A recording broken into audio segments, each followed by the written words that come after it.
Bienvenido, Sí, sí. Carlos Jesús Caldas, colega, gran amigo. Gracias, Carlos, por aceptar la invitación. También queremos Omar Cabero, Hola, ¿cómo bienvenido. estás? ¿Qué tal? Gracias. Gracias por participar de esta actividad, porque es, creo yo, necesaria. Y bueno, nos estamos conectando, ahí tenemos muchísimos invitados hoy. También damos la bienvenida a Lourdes Contreras, quien también va a ser una de nuestras exponentes hoy, debido a que estamos con el trabajo del grupo muy interesado en saber lo que está sucediendo en Perú exactamente, porque por supuesto que Latinoamérica siempre está con muchas actividades sociales en los últimos tiempos. Damos Okay. la bienvenida también a Mariela, al grupo Roma, y tenemos 1 minuto exactamente. También está con nosotros el señor Walter Humala. Oh, qué bonito, desde Perú. Tenemos muchos invitados hoy. Mónica, entonces vamos live. Perfecto. Ok. ¿Lista? Espérate.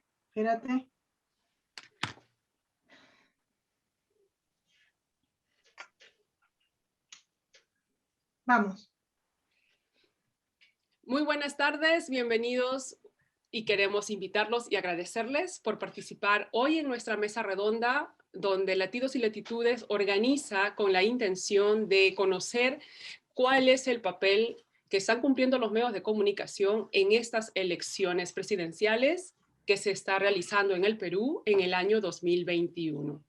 Es un grato honor tenerlos hoy en nuestro programa en vivo, que estamos haciendo la transmisión también vía Facebook Live, y por supuesto nuestros invitados a través del Zoom.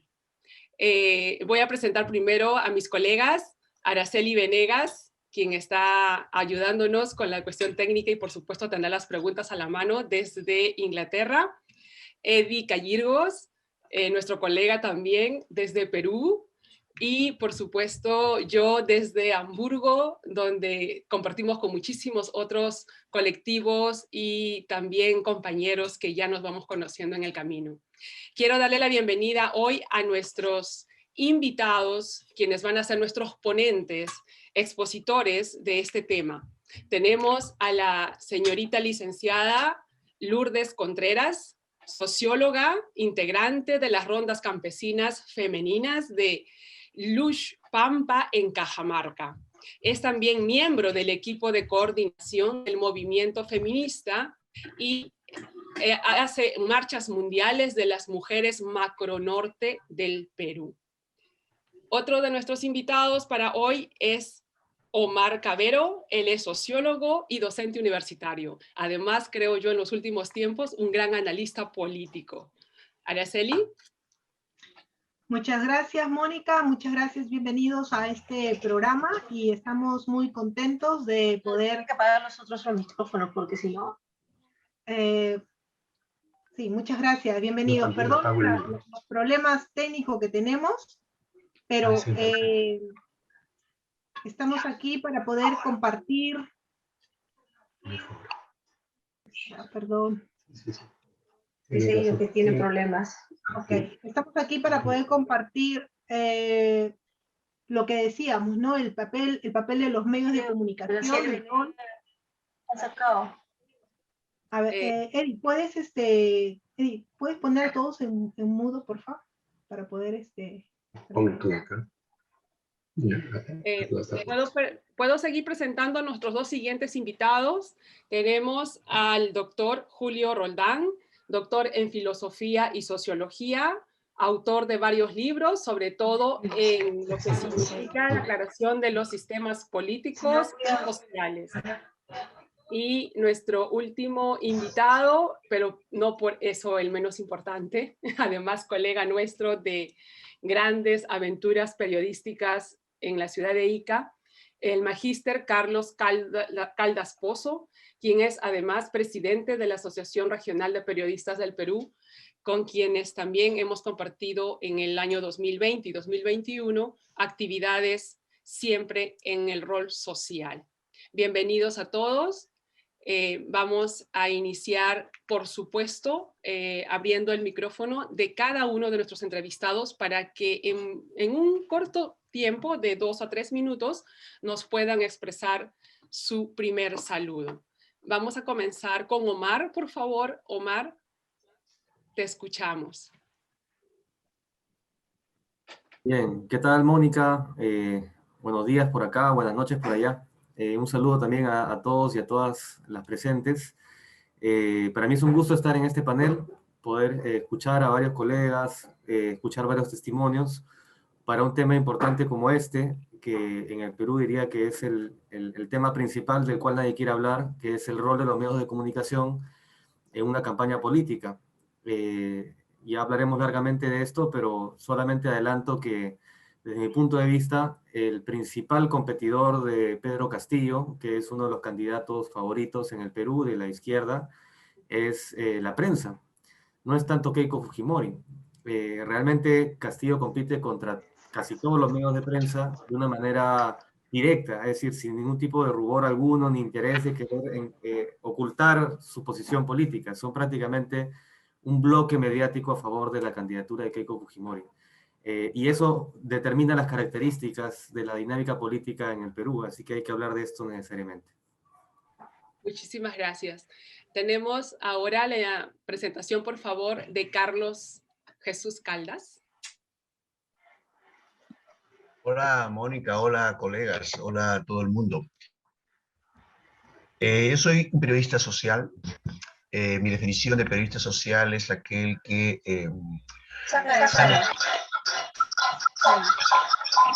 ¿Escucháis?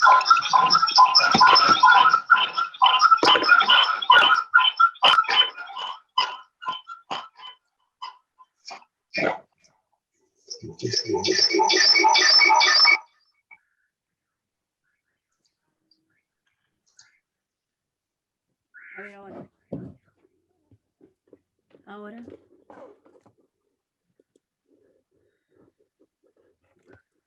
Sí, disculpen, por favor. Carlos, podemos continuar con tu presentación.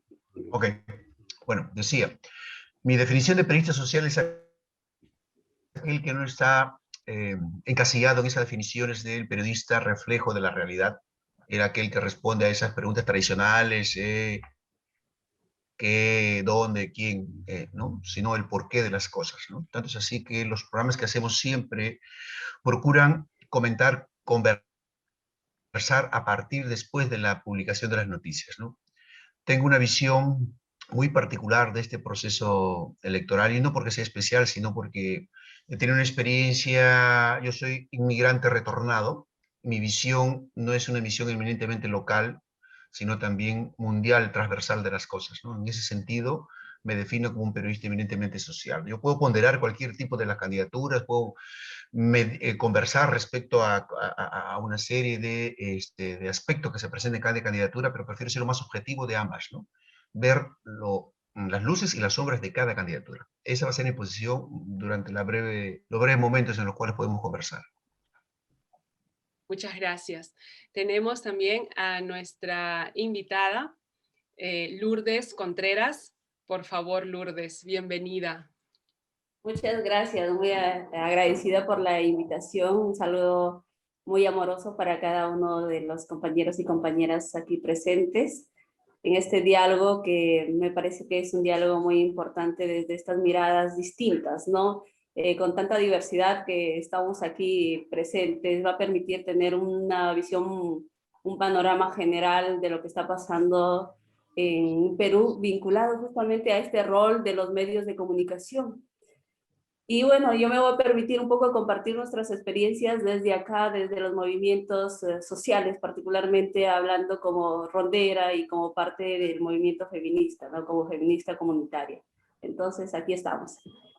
Muchísimas gracias, Lourdes. Y por supuesto, el señor, a través de Charo, quizás, que podría también ingresar, el señor Julio Roldán, porque parece que ha tenido un problema técnico, pero se va a reunir probablemente en unos minutos más. Estoy Vamos a presente, empezar. ¿me escuchan? Ah, ¿Sí? perfecto. ¿Me Estamos escuchan? Estoy al presente. aire. Sí. ¿Sí? Ok.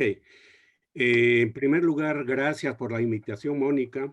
Yo vivo algunos cerca de 30 años fuera del Perú. Gracias al desarrollo de la razón, la ciencia y la técnica podemos comunicarnos directamente. Y el tema que hoy trataré es básicamente el rol de Vargas Llosa no, en todos los niveles, especialmente en el plano periodístico y de opinólogo. En la medida que hace algunos años trabajé mi doctorado precisamente sobre Vargas Llosa, y este es el libro consecuencia de esa investigación. Así que bueno, estamos a sus órdenes y adelante. Muchísimas gracias. Como ustedes pueden ver, el programa es diverso, variado, pero todo dentro de la coyuntura de estas nuevas elecciones, como decía Omar, donde lamentablemente el papel que está cumpliendo la prensa es bastante estigmatizada. Somos periodistas los tres colegas que estábamos conversando con Eddie, con Araceli. Nosotros mismos tenemos nuestras propias posiciones, nuestros propios análisis, y por supuesto que dentro de este panorama en latidos y latitudes nosotros tratamos de trasladar estas ideas hacia afuera. Pero como también decía el señor Julio Roldán, estando fuera, y como también manifestaba Carlos, hoy en día el papel del periodista no es más sentarse y escribir dónde, cómo y quién hace la noticia, sino el por qué se produce la noticia. Y es así como vamos a comenzar con la primera exposición. Lourdes Contreras tiene la experiencia desde las bases y ella nos va a explicar el fenómeno Castillo de cómo en tan corto tiempo se ha producido esta energía y en el país de este candidato hoy para presidente de la República, pero desde las bases de Ronderos, porque Lourdes lo ha conocido desde las entrañas. Bienvenida, Lourdes. Escuchamos tu ponencia de aproximadamente... Mónica, si me permites un ratito. Sí, Carlos. Mónica, Sí. solamente si me permites un ratito por cuestión de orden, nada más, por cuestión de orden, por cuestión de cómo vamos a desarrollar el protocolo del evento. Todos los compañeros, aparte de lo que ha mencionado, han hecho uso de la palabra, todos los que no lo han hecho son parte del público. Exactamente. Son periodistas, son Invitados. invitados. ¿Quién es Luis Latidos, por ejemplo? Me gustaría conocer eso. Oh, Luis Latidos somos nosotros. Latidos y Latitudes Oye, que está tiene... grabando.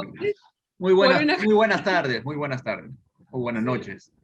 Soy Erika Yirgo, soy encargado, estoy grabando acá, por eso tiene el nombre de Luis Latidos.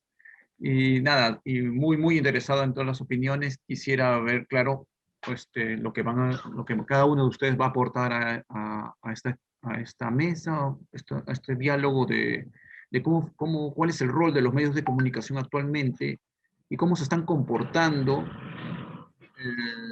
en esta coyuntura de política. Y básicamente quisiéramos que nos centremos en eso, o sea, la historia de Pedro Castillo y cómo salió de Cajamarca, ya la conocemos. Quisiera saber, principalmente con la señorita Lourdes Contreras, cómo se sienten impactados con las noticias que vienen desde Lima, porque obviamente, estando en Cajamarca, y Cajamarca es una ciudad que conozco, no siento que hayan, ¿cómo se llama? Que haya que la gente compre muchos diarios, por ejemplo. No existe, por ejemplo, en la ciudad misma de Cajamarca no existen diarios. He estado en Bambamarca, no se venden ningún tipo de periódicos. Los medios de comunicación, ¿cómo llegan las noticias ahí? O sea, eso es lo que quisiera saber principalmente, de cómo llegan las noticias, cómo se impacta. Obviamente creo que debe ser por televisión, pero creo. Entonces, desde una habitante de la zona quisiera saber cómo llegan las noticias desde Lima para allá. Y disculpen esta intromisión. Gracias.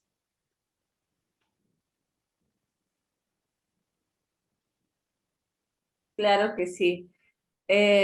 Bueno, agradecida por las preguntas. Respecto a los medios de comunicación, que está vinculado también con todo este proceso.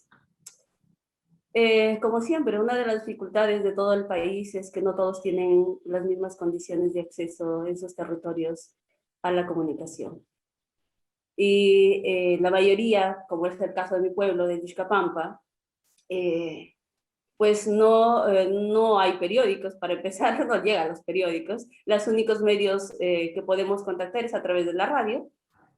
La radio, tantos regionales, radios provinciales y algunos radios de señal nacional, son los medios por el cual nos comunicamos. Y a lo mejor eso es una de las razones por las que justamente en estos territorios no está impactando mucho los medios a nivel nacional, ¿no? Ese centralismo mediático que se está generando contra Pedro Castillo. Entonces, eso lo digo desde un poco desde nuestra experiencia por acá, ¿no?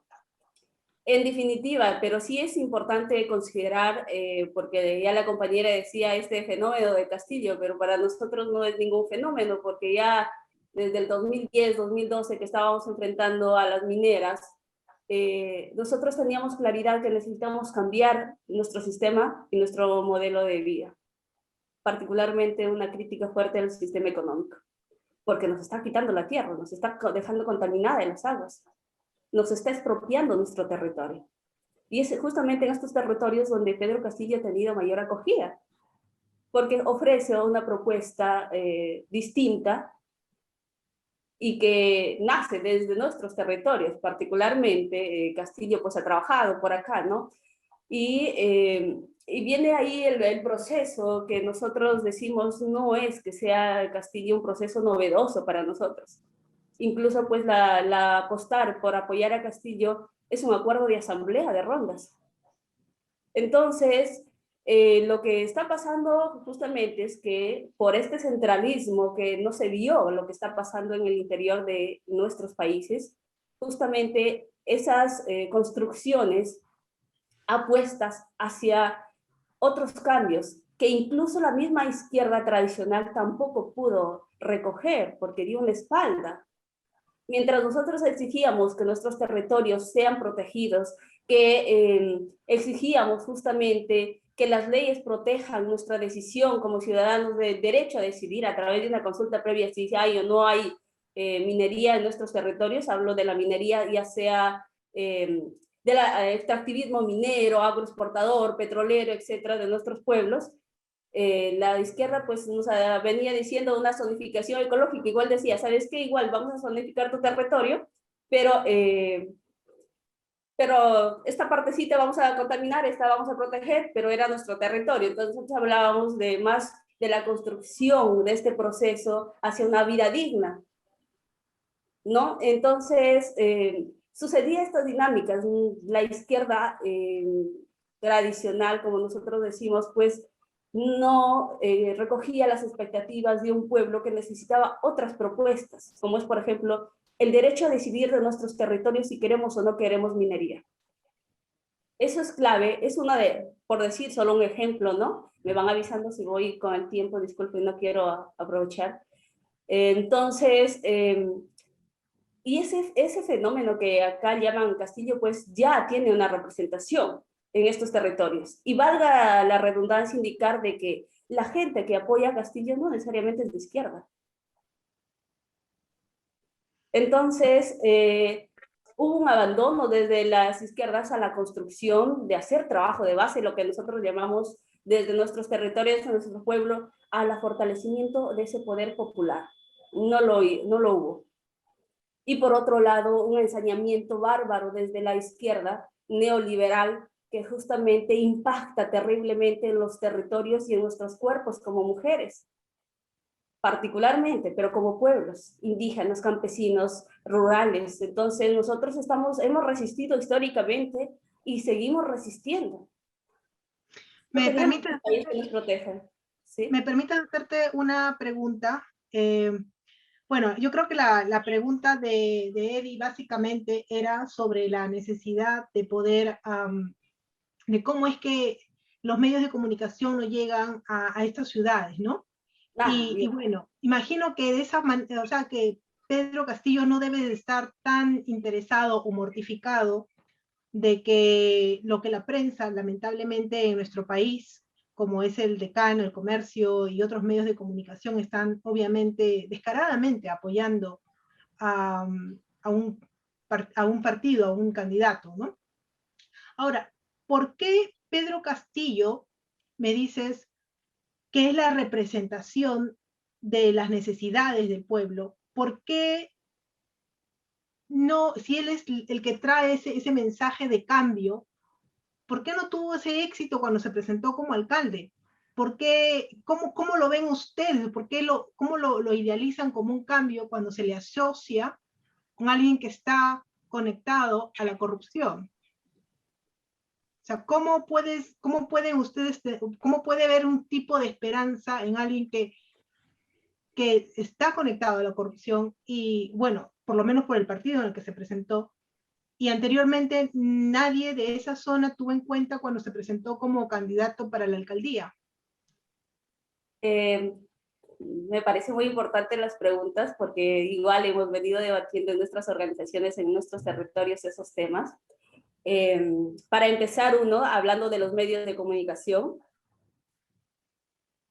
lo que sí preocupa, sabemos que no llega la señal, de repente periódicos o otros medios, incluso la señal nacional de los medios de televisión no llegan a todos los territorios, y si llega a veces llega y luego se va la señal.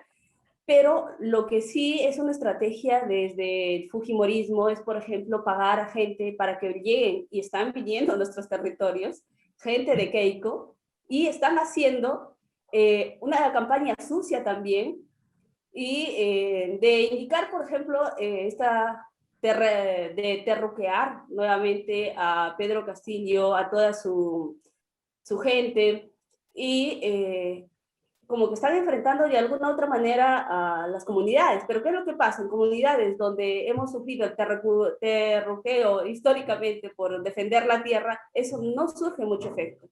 Pero lo que sí están utilizando justamente es lo que sí está un poco de alguna otra manera surgiendo efecto, pero no mucho tampoco, es el hecho de decir de que te van a quitar tu casa, si gana Pedro te van a quitar la casa, que va a ser nuevamente otro Venezuela. De alguna otra manera eso está generando algunas críticas, dudas, pero hay una respuesta también desde las organizaciones sociales frente a estas personas que llegan a los territorios a hacer ese trabajo sucio. Perdóname, pero ¿qué usan? ¿Solamente usan el boca a boca nada más? El boca a boca, o sea, llegan, pero ¿con qué? O sea, ¿de qué manera? Porque me imagino que deben estar usando otros medios digitales. Como no llega la señal de televisión, y es difícil, en esa zona es difícil que llegue la señal de televisión. Y aparte, es complicado porque, no, como vuelvo a repetir, no he visto que existan ningún, ¿cómo se llama? Periódicos, ni siquiera en la ciudad misma de Cajamarca no se venden periódicos, No hay, ni siquiera en la no. ciudad misma de Cajamarca. Las radios, sí. Entonces, ¿qué están haciendo? ¿Cómo están llegando estos fujimoristas? ¿Cómo están llegando? O sea, ¿están usando radio? ¿Qué tipo Las están radios, las radios locales están jugando un rol en este proceso. Las radios locales sobre todo, y también el boca a boca. Entonces hay como todo un equipo, ¿no? Del boca a boca y las radios locales. O sea, a mí me parece impresionante toda esa capacidad de movilización que tiene el grupo fujimorista para llegar a estas zonas, mientras justamente el otro lado no se ha generado todavía un diálogo. En ese sentido, las radios locales, muchas de estas no están reconocidas, son informales, están jugando este papel. Eso. Perfecto. Muchísimas O sea, gracias. perdón, Eh, quería preguntar algo. voy a- Voy a preguntarlo.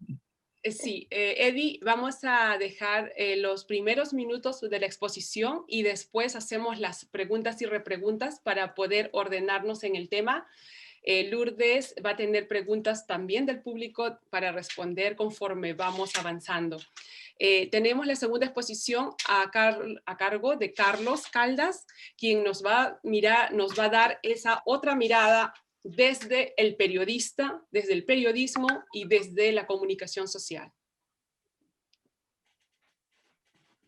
Gracias, gracias. Bueno, sí, creo que aquellos periodistas inmediatistas, considero yo, o aquellos eh, que son amigos exclusivamente de la ética, aun cuando es discutible también, ¿no?, la que plantean, no van más allá de esa preocupación, de esa proyección social que implica una noticia, ¿no? el análisis va por allí, y creo que se están presentando las cosas según como estoy viendo desde el momento de que Pedro Castillo postula y llega a ser un referente y una opción de gobierno ahora. Me parece que es una visión errada, errónea, ¿no? Completamente equivocada. Pedro Castillo, en mi opinión, es una producción de todo un proceso durante muchísimo tiempo en el cual las comunidades, los pobladores han visto de que igual da con los medios de comunicación escritos, igual da que no haya señal digital, igual da que las radios estén compradas, igual da que hayan pocas radios comunitarias, porque tienen ellos un criterio que se han ido formando más allá de los medios de comunicación. A pesar que el 70-80% de lo que sea una persona lo obtiene de los medios de comunicación, estas personas, no solamente en Cajamarca y en otros lugares, han visto durante muchísimo tiempo cómo tanto presidente ratero que hemos tenido en la patria ha ido defraudando, estafando sus expectativas. Vamos a empezar a sumar todo lo que ha hecho cada presidente ratero y nos vamos a pasar todo el programa.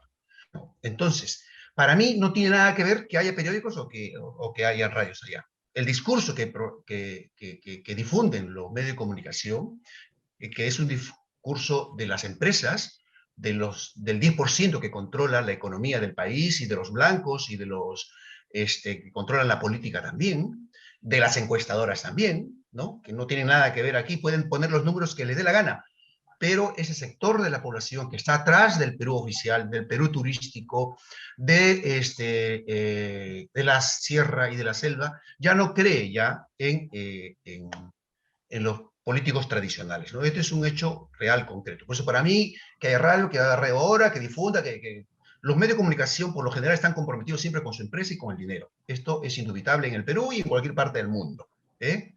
Preguntémosle a nuestros compañeros de España, me he soplado ya ahí 11 años ahí también estudiando esos fenómenos, conversando con muchos colegas, y me han explicado eso también, ¿no? Llegan allí, felizmente en España, felizmente digo por emplear alguna denominación, están orientados ideológicamente por un sentido. Si yo soy de izquierda, pues me voy al país, yo soy de derecha, me voy a ABC, me voy a la televisión oficial según quien gobierne, etc., ¿no? Allí saben cómo se encorsetan y cómo empiezan a hacer su trabajo periodístico. Acá no, en el Perú pasan piola todo el mundo, de ético, y sin embargo todos están trabajando para el mismo lado. Entonces, en ese sentido, para mí esa opción que representa Castillo es una opción del otro Perú, del Perú profundo, ¿no? Que no se ha visto representada, como dice la compañera, ni siquiera en la izquierda, porque en la izquierda también hay raterazos, ¿no? Pregúntale a Goyo, por ejemplo, y para mí eso no es persecución política. Pregúntale a Vladimir Cerrón, que es un tremendo delincuente, que está repartiendo ahora ministerios, que está concertando con empresas para cuando Castillo sea presidente, ¿no? Entonces, esa parte del país es la que está representando Castillo. Que no es el mejor candidato, pero por supuesto que no es el mejor candidato, pues no articula dos ideas juntas, no es coherente en su discurso, no habla pachotadas por acá, por allá, que después se desdice, ¿no? Pero es lo que hay porque es lo que el Perú quiere ahora frente a tanto delincuente que ha pasado bajo forma de presidente. Eso hay que tomarlo muy en cuenta. Que en esta estrategia de gobierno, y eso es gratis ya para los amigos que de Perú Libre, quieran atender a esos indecisos, es que se deslinde, por ejemplo, con la delincuencia y Cerrón armada, que está por allí, suelta, que sigue declarando que es marxista, cuando eso ya es época medieval, ya eso es ya del tipo de las carretas, ¿no? Y que presente un plan técnico, que presente una propuesta, es verdad, de renegociación con las empresas, que promueve la defensa del medio ambiente, que defienda los derechos de los trabajadores. Esa es una propuesta mucho más seria que debe tener Pedro Castillo, en lugar de estar hablando sandeces. Bueno, pues tampoco se le va a pedir mucho al hombre, ¿no?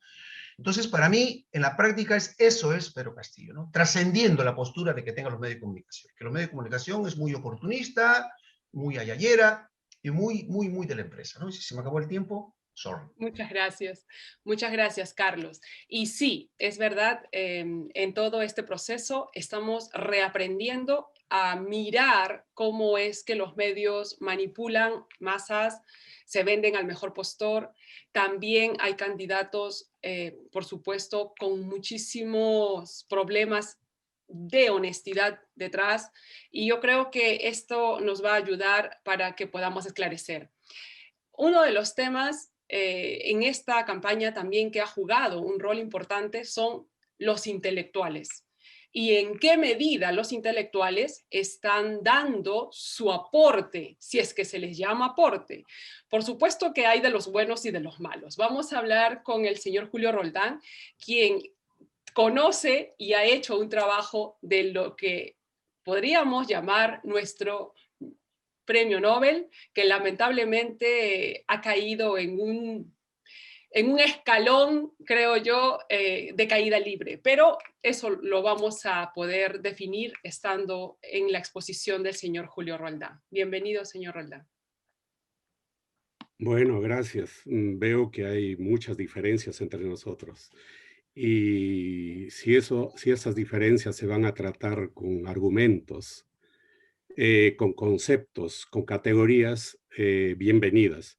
Pero si se va a utilizar simple y llanamente ideas así que repetimos a través de lo que hemos escuchado, no vamos a llegar seguramente a ningún lugar porque sencillamente no nos vamos a entender.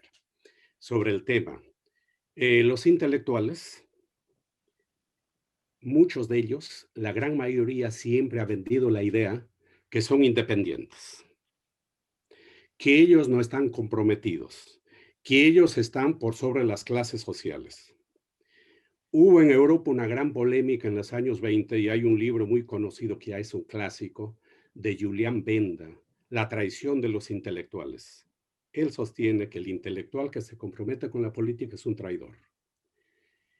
Junto a él apareció otro intelectual español, que algunas veces alguien lo dice que es filósofo, pero él mismo dijo, yo no soy filósofo, yo soy un simple escritor. Me refiero a José Ortega y Gasset. Él está en la misma línea de Julián Benda.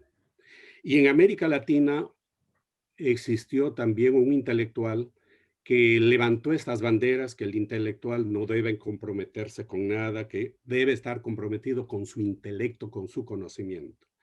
Me refiero a Octavio Paz. En contraposición a ellos, en Europa, 15 años después de publicado el libro de Julián Benda, La traición de los intelectuales, aparece un trabajo de Jean-Paul Sartre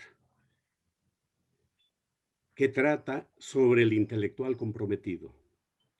Y él debate con Benda sobre el tema y Sartre llega a la conclusión que el intelectual, así diga que no está comprometido, desde el momento que es ser humano, ya está comprometido. Directa o indirectamente, ya tiene un rol en la sociedad. Si dice algo o no dice nada, por acción o omisión, él ya está comprometido. El gran aporte de Sartre es en hacer ver con quién nos comprometemos. El intelectual, ¿con quién se compromete?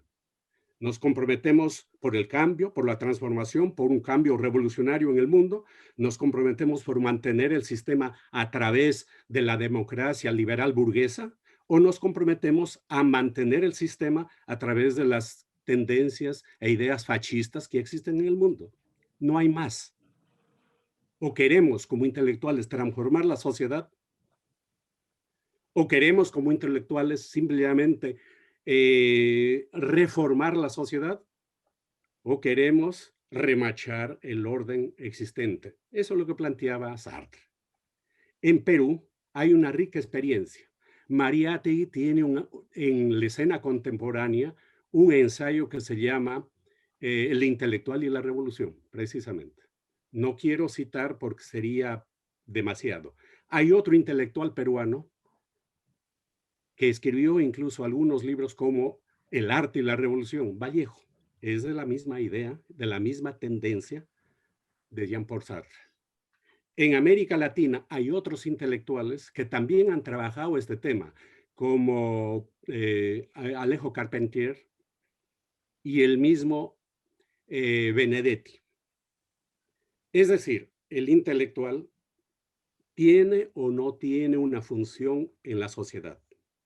Y dentro de ello lo ubicamos a Vargas Llosa. El gran problema que tiene Vargas Llosa desde sus orígenes, él es, primero en su vida fue materialista, marxista, se reclamó. Luego, filosóficamente, se reclama ecléctico y finalmente agnóstico. Entonces tenemos ese Vargas Llosa, materialista, marxista en su momento dado, en otro momento dado ecléctico y finalmente agnóstico. Claro, pero en ese caso concreto siempre para él es una coartada, porque en un determinado momento de su vida, hasta el año 56, él se declaraba marxista y leninista. Después se convierte y se va al otro extremo y es militante de la democracia cristiana. Regresa el año 59 a la Revolución Cubana, se vuelve castrista guevarista. Avanzan los años, en los años 70 es un defensor acérrimo de la socialdemocracia. Él es un socialdemócrata. En los 80 aparece como neoliberal y ahora como un conservador neoliberal. Siempre que Vargas Llosa ha dicho algo, tiene directamente relación con el interés, sobre todo en los últimos 20, 30 años, en justificar todo un sistema, especialmente, en este caso concreto, el neoliberalismo. No es casualidad que hoy tire abajo todos los principios supuestamente morales, supuestamente éticos, y abiertamente apoya a una candidata que pasa exactamente con su pensamiento. El proyecto económico instaurado por Fujimori en el año 1990 es el proyecto de Vargas Llosa, es el proyecto de la gran burguesía que apoyó a Vargas Llosa. Fujimori no tenía plan, no tenía proyecto. Quien da o quienes le dan el proyecto es él. Entonces, concretamente hoy, pasa exactamente y haciendo la aclaración. El problema no es moral. ¿De dónde hemos sacado que el problema es moral? El capitalismo es un sistema inmoral, como sistema. Entonces, la gente que se mueve a su interior, de una manera u otra, está comprometida, corrompida con este sistema, porque el sistema en su conjunto, y estudiemos todo lo que nosotros vamos a Freud, el malestar de la cultura, o a Erich Fromm sobre haben oder sein, ser o tener, sencillamente han demostrado que el sistema capitalista aparece en la escena de la historia con sus manos chorrando sangre y lodo. Por lo tanto, si decimos este es corrupto, estamos simplemente poniendo una raya más al tigre. Nosotros conocemos acá el mundo alemán. Este Estado, estos políticos, estos capitalistas alemanes son tan corruptos en la misma dimensión o más que en Perú, con la diferencia que lo hacen de otra manera. Disculpen, pero bueno, por ahí me quedaría y podríamos avanzar en la segunda parte. ¿Puedo hacer una pequeña intervención? Me parece muy interesante el que tengamos que conversar y también tomar en cuenta a los intelectuales en la sociedad. Me gustaría saber la opinión de nuestro invitado Omar Cavero, quien es sociólogo y docente universitario. ¿Cómo cree que las intervenciones, las últimas intervenciones dentro de la política de nuestro muy popular y famoso premio Nobel Mario Vargas Llosa, si ha tenido alguna influencia en la población peruana y de qué extracto de la sociedad es donde él espera tener esta atención a sus palabras? Bien, sí, aquí estoy escuchando atentamente. Bueno, para comenzar quería decirles que me complace encontrar diversidad de posiciones. Es siempre bueno escucharnos entre posturas diferentes, pero me uno también a lo que señalaba el colega que me antecedió en el uso de la palabra, en que la mejor forma de resolver esas diferencias y aprender mutuamente es argumentando, ¿no? A veces uno cae en una falacia, ¿no? Alguna vez hemos escuchado a algún intelectual brillante o algún político que habla claro, hablar fuerte y adjetivar, pero no siempre porque alguien hable fuerte y adjetive y ya tiene la razón. A la inversa no funciona lo mismo. Muchas veces eso es señal de que hay falta de argumentos, ¿no? Así hay que hacer el esfuerzo colectivo de tratar de entendernos con ideas. Yendo ya a tu pregunta, tomo lo último que señalas, esto de a qué sector social quiere dirigirse Vargas Llosa. Yo no soy un seguidor de la obra de Vargas Llosa, no lo he estudiado tampoco a profundidad, pero lo que simboliza, a mi juicio, el cambio que hace Vargas Llosa de ser un abierto antifujimorista, al punto de ser casi como una encarnación de la vocación democrática, porque además él fue vencido por Fujimori en el 90, y que a un sector de las capas medias y altas les llevaba a escuchar con atención a Vargas Llosa como el representante del liberalismo y de la democracia, y que ahora pase a ser alguien que llama a votar por Keiko Fujimori, decía, es un símbolo de algo que está pasando en la sociedad peruana y que tiene una explicación bastante sencilla, bastante antigua además, que la vemos a lo largo de la historia, que es el propio desarrollo del conflicto de clases. Que esto es algo que prácticamente quiso ser extirpado de la academia. No se habla de estos temas en la academia, en el mundo intelectual. Decir lucha o conflicto de clases suena a las cavernas, precisamente, pero es rigurosamente lo que está sucediendo en el Perú y lo que pasa en países en los que fuerzas de cambio se comienzan a plantear transformaciones que, sin ser todavía no revolucionarias, van a los puntos centrales de la continuidad de los sectores dominantes. Y cuando eso sucede, cuando los sectores mayoritarios del pueblo, las clases dominadas, hablamos de sectores tanto urbanos como rurales, de obreros, campesinos, de sectores informales, etcétera, los subalternos del país, usando el voto, deciden darle el poder a alguien que plantea transformaciones. Del otro lado, lo que antes parecía ser genuinas posiciones progresistas, liberales, plurales, con muchos partidos que se peleaban entre sí, muchas marcas partidarias, aparente libertad de prensa, se sincera. Es como si se le quitara la careta que había durante todo ese tiempo y apareciera su verdadero trasfondo de intereses, que es el hecho de que responden a una misma clase dominante. Si uno revisa la experiencia del Perú, es como si tuviera un experimento social hecho justamente para probar esta tesis. Todas las fuerzas políticas, excluida la izquierda, que se peleaban por muchas cosas entre sí, ahora muestran que son homogéneamente de derecha y que sus diferencias quedan de lado para apoyar a Keiko Fujimori. Los medios de comunicación que hacían la apariencia de ser muy plurales y de ser polémicos y frontales, todos sin excepción están, de los grandes medios de comunicación de masas me refiero, están apoyando la candidatura de Keiko Fujimori.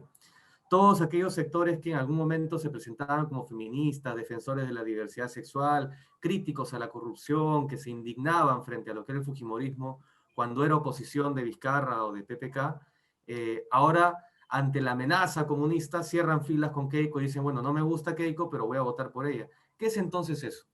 Eso se llama, y digámoslo con claridad, conciencia de clase. Son sectores que saben que su poder depende de que las cosas no cambien, que pueden tener diferencias en varios sentidos, pero que los unen intereses, objetivos muy claros, que están relacionados al negocio, están relacionados a ventajas económicas, están relacionados a estatus. Y entonces, cuando uno ve las encuestas, ve que los sectores que apoyan a Keiko Fujimori están directamente relacionados con el nivel de ingreso. Ella es prácticamente mayoritaria, 80 o 90% de intención de voto en el sector A. Baja un poquito en el sector B, pero es mayoritario también. Y mientras uno va bajando los niveles socioeconómicos, va disminuyendo la intención de voto de Keiko y aumenta la de Castillo. Cuando uno se pregunta, por ejemplo, ¿qué opinan las grandes empresas en el Perú? Casi todas, sin excepción, están con Keiko. Claro, cuando hay corrupción, hay dictadura y no funcionan bien las cosas, ellos salen a decir, no, está mal, no, esa inmoralidad, no podemos hacer negocios de manera inmoral, pero es pura hipocresía. Al final, lo que fue la dictadura de Fujimori en los 90 fue justamente una dictadura que hizo el trabajo sucio que los grandes grupos económicos necesitaban para tener una constitución a su medida, instituciones a su medida, acabar con el movimiento sindical, destruir al movimiento popular, estigmatizar a la izquierda. Y hoy día lo vemos con diáfana claridad. Entonces, lo que yo veo detrás de todo este fenómeno es que hay un proceso de conflicto de clase que comienza a expresarse. Esto es algo que no es lo normal, generalmente no sucede, pero ahora lo vemos con claridad en el juego político electoral. Entonces, Pedro Castillo ya no es pues Cerrón, no es Perú Libre, cuyas críticas a Cerrón tampoco yo comparto en los términos que planteó el colega, pero que podríamos tenerlas también. No es eso, ya Pedro Castillo representa el clamor de los sectores populares en el país que quieren una transformación. Entonces, no van a estar viendo el programa técnico, no van a estar viendo la viabilidad de la propuesta, no van a estar preguntándose por quiénes son los padrinos de Castillo. Lo que ven es que hay alguien del pueblo que viene de abajo, que es maestro, que es rondero, que habla como habla el pueblo, porque nuestro pueblo no habla pues como un intelectual cultivado, habla como le sale de las entrañas, se enreda, se contradice, pero habla lo que siente, y lo que siente lo hace, y más si es que tiene una trayectoria de dirigente social. Y eso representa Castillo. Entonces, los sectores A y B, que son más bien urbanos, que son relativamente privilegiados, los sectores A, por supuesto, son la clase dominante, que están fundamentalmente en las ciudades de la costa y en Lima, se espantan, pues, ¿no? ¿Cómo puede ser que alguien del pueblo gobierne? Eso no lo conciben. Para ellos está bien la democracia hasta que funciona. Cuando la democracia funciona, el pueblo quiere elegir a alguien, ya no les gusta la democracia. Entonces hay toda una planadora para destruir candidaturas que puedan ser de origen popular.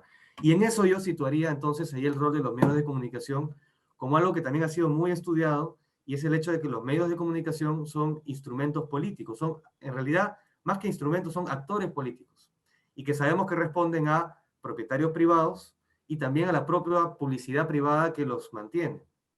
Ellos prácticamente han expropiado al país de su espectro radiofónico, lo han privatizado y lo reclaman como si fuera su propiedad privada. Y usando el poder que tienen para llegar a millones de personas por minuto, lo que hacen es sentar una posición política y tratar de traficarla como si fuera la opinión pública. Ellos hablan a nombre de la opinión pública, hablan a nombre de los espectadores, generan una sensación falsa de consenso social en torno a ciertas ideas, pero en la práctica son un actor político.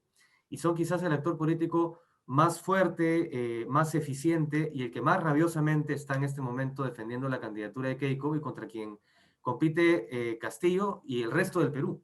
Si uno ve los mapas de intención de voto, es todo el Perú, menos Lima y los sectores pudientes, que están dando una pelea para ver quién es el que gana en esa pugna de fuerzas. Y los medios de comunicación ya dejaron toda neutralidad aparente, se han sacado la careta y son una máquina de propaganda sistemática, de mentiras, de miedo, inclusive está haciendo terrorismo mediático. Están diciendo a la gente que le van a quitar sus cosas, que va a haber coches bombas, lo cual es absurdo. Es decir, si Castillo fuera terrorista, no estaría postulando, pues estaría poniendo coches bomba. Y si ganara, mucho menos los terroristas van a querer hacer atentados. Es lo más estúpido que he escuchado, disculpen la expresión, que ha dicho la prensa, pero hay gente que realmente tiene miedo porque le meten miedo, pues, ¿no? Le dicen, mira, vamos a volver a la época de los atentados, de los coches bomba, de los aniquilamientos, ¿no?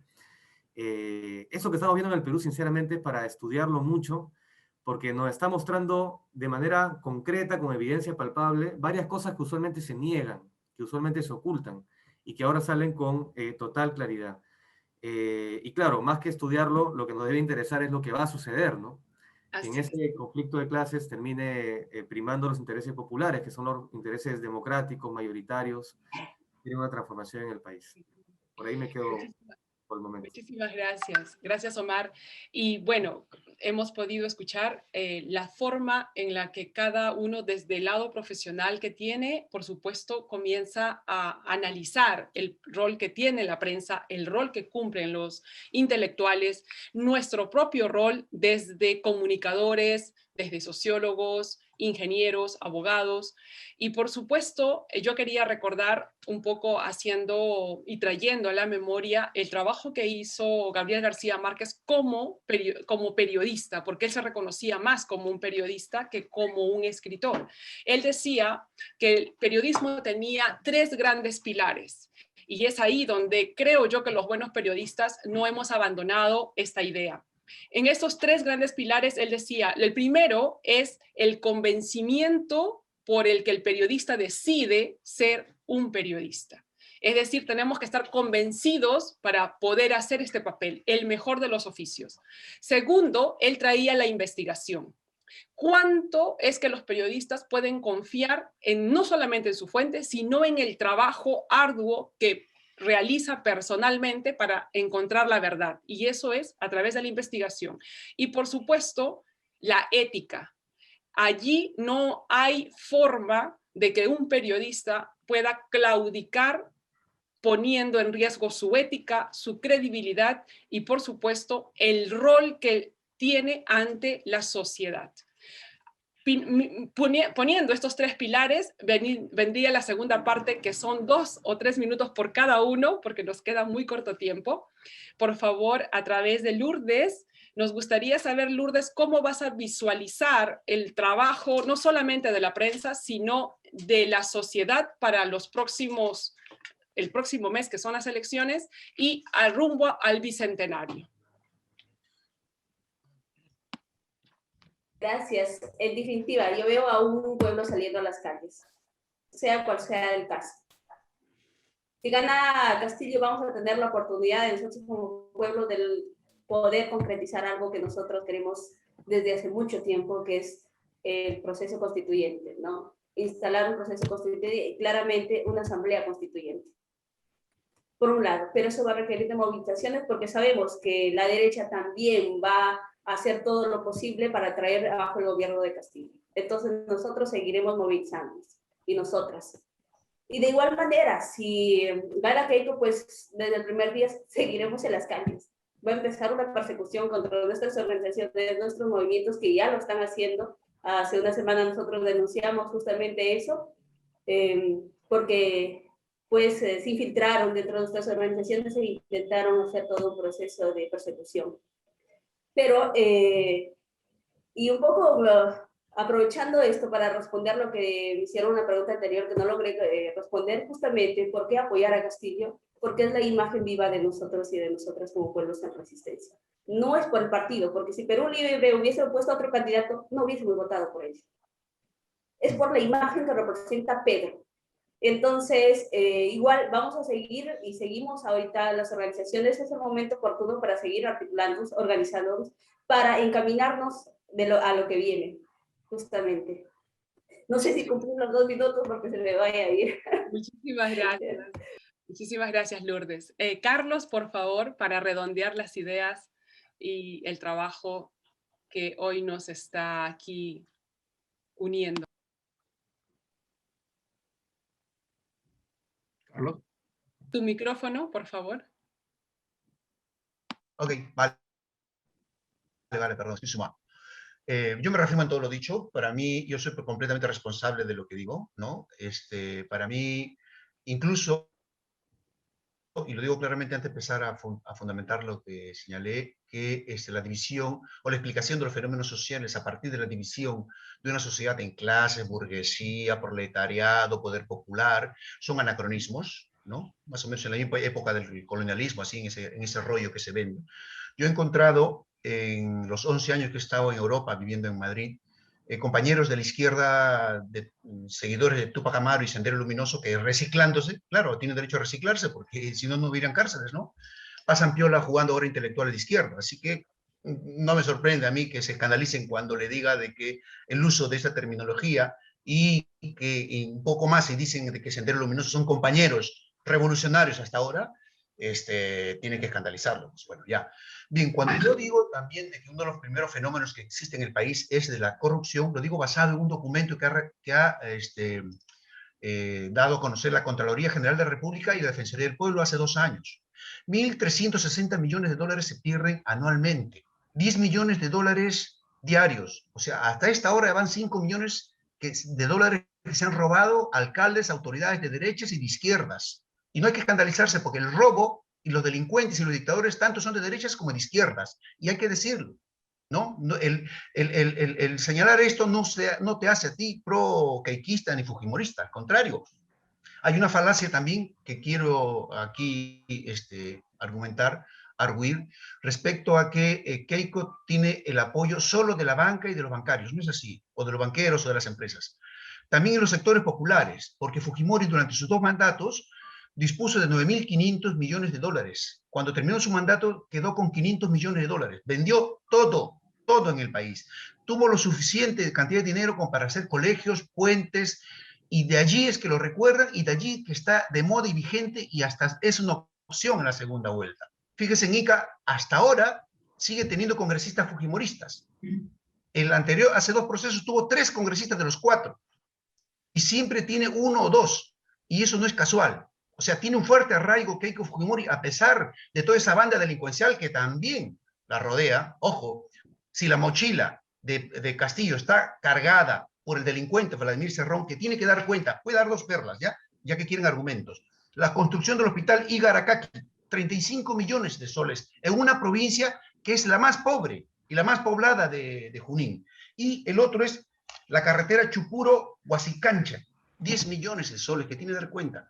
Referir estos datos en concreto no es arguir, adjetivar por adjetivarlo. Yo digo que los delincuentes son tanto de derecha como izquierda y eso hay que combatirlo. Tan es así, y ahora hago un comercial, este sábado están invitados todos a participar de un evento en el cual 2 periodistas, una de Argentina y otra de Colombia, van a hablar sobre las raterías y corrupción de sus países y el papel de la mujer periodista allí. Como lo han hecho muchas otras mujeres a lo largo de los eventos que estamos haciendo, porque es nuestra principal preocupación. Entonces, cuando yo adjetivo y señalo que todos los periodistas son rateros, perdón, todos los presidentes de Perú son rateros, pues no hay que herirle los oídos.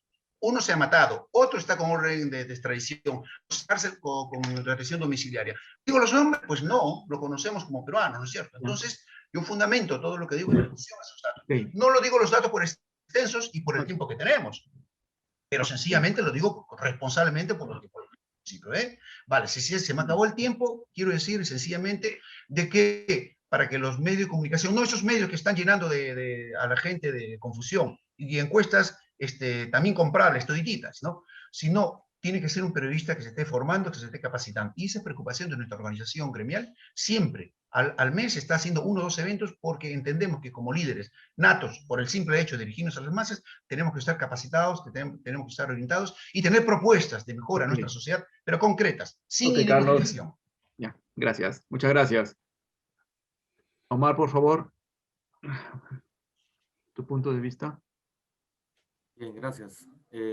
Sí, bueno, yo quería retomar lo que señaló Lourdes sobre lo que se viene. Y efectivamente, ella señalaba que sea que gane Castillo o sea que gane Keiko, el pueblo va a tener que movilizarse. Y movilizarse y organizarse, que es lo que está implícito detrás de esa movilización. Finalmente, lo que va a transformar el país es el cambio en la estructura de poder que ha mantenido relativamente estable, sólido al modelo neoliberal por 30 años. Esta crisis abre una fisura en ese modelo, y esa fisura se está expresando en las elecciones.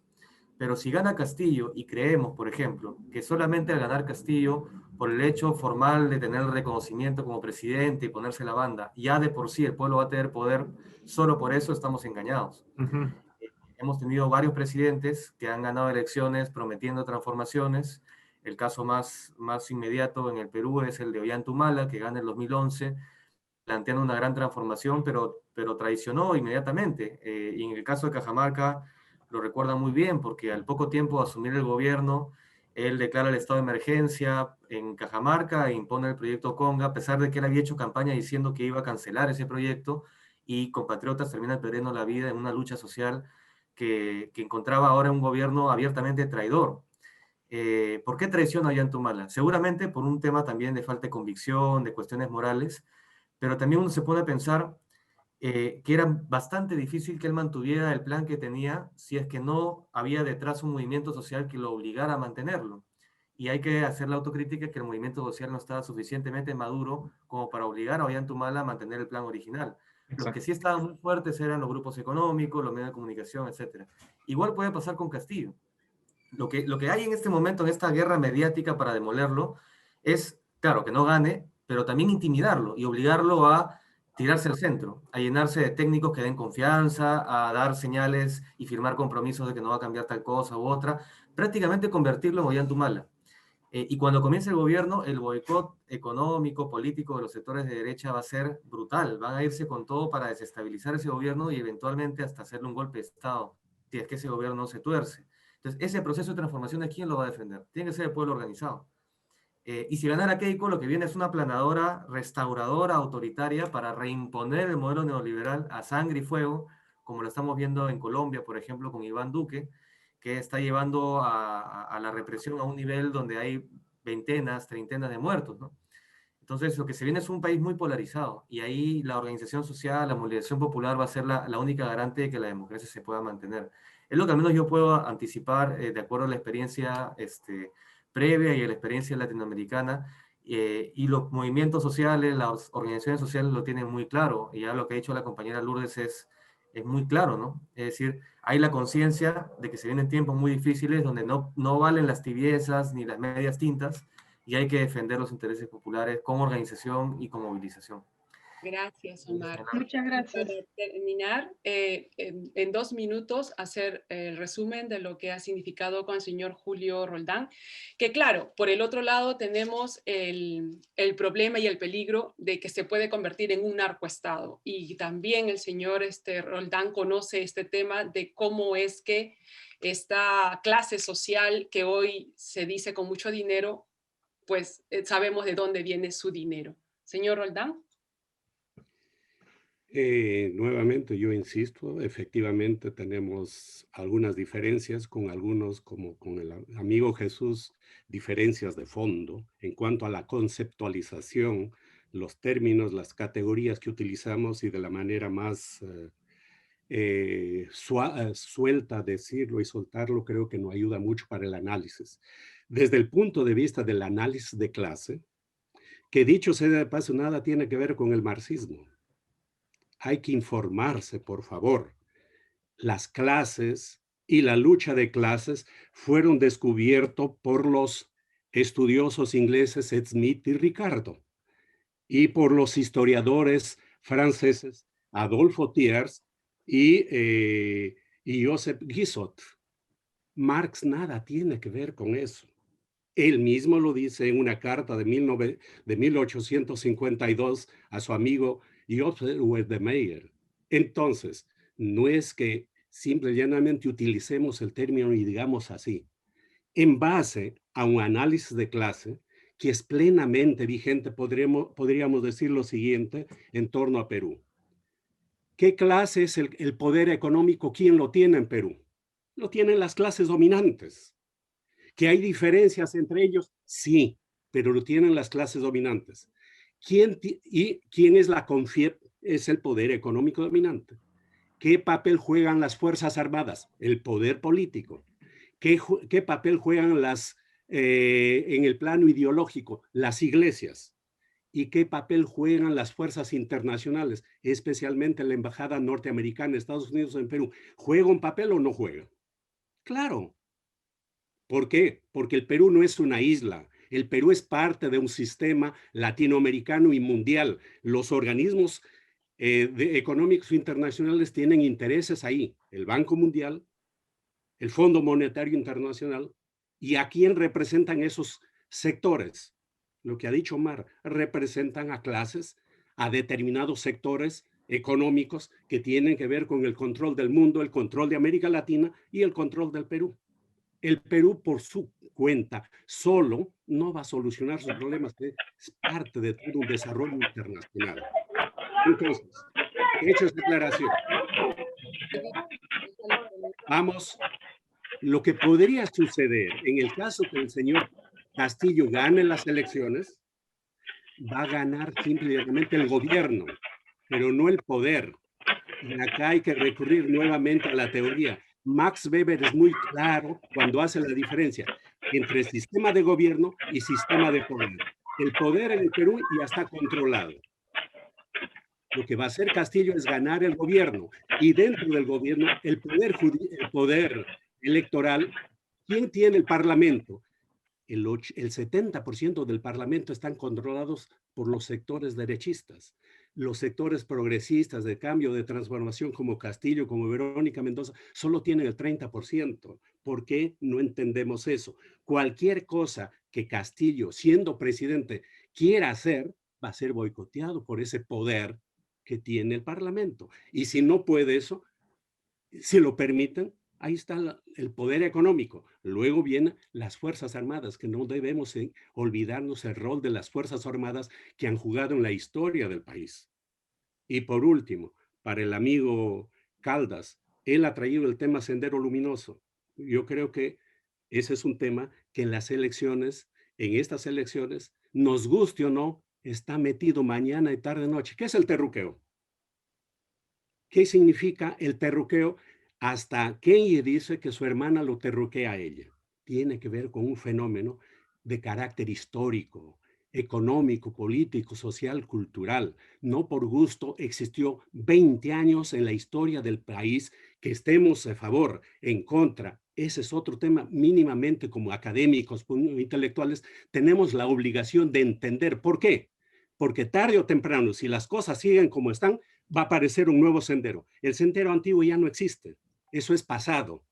Pero aparecerá otro. ¿Por qué? Porque las condiciones que generaron a Sendero, históricas, económicas, políticas, sociales y culturales, siguen vigentes y se han empeorado. Entonces tratemos de entender la realidad no solo a través de los adjetivos y decir, el marxismo ya no sirve, es tiempo de la carreta. Por favor, yo vivo 30 años en Alemania estudiando el capital para poder entender qué pasa en esta sociedad alemana, qué pasa en Latinoamérica y por qué nuevamente ante las crisis, nuevamente el marxismo se vuelve algo así como un fantasma. Incluso termino diciendo, en el comercio sacan un titular con la cara de Karl Marx, escribiendo, dice, Karl Marx ha escrito el programa de Perú Libre. ¿Qué significa eso? Gracias. Okay. Así. Araceli. Muchas gracias. Quiero yo agradecer desde Inglaterra por Latidos y Latitudes, por la presencia de nuestros invitados, las personas que nos han visto a través de Zoom y a través de Facebook. Realmente ha sido una ponencia muy importante, sobre todo porque hemos podido analizar la historia del por qué el comportamiento de nuestra sociedad peruana frente a estas elecciones presidenciales. Yo creo que va a ser muy importante y me encantaría que podamos volver a reunirnos nuevamente en una exposición, en una mesa redonda, quizás luego de las elecciones, quizás para poder analizar los primeros meses del futuro presidente o presidenta de nuestro país.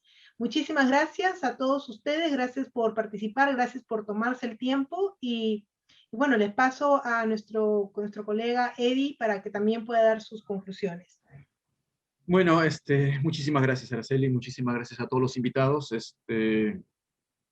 Tengo varias cosas, varias ideas que me han salido y al ver a los amigos aquí presentes, a la señorita desde Cajamarca, a los otros amigos que han dado sus puntos de vista, me quedo como comunicador con la idea de que a provincias igual no llegan los medios de comunicación.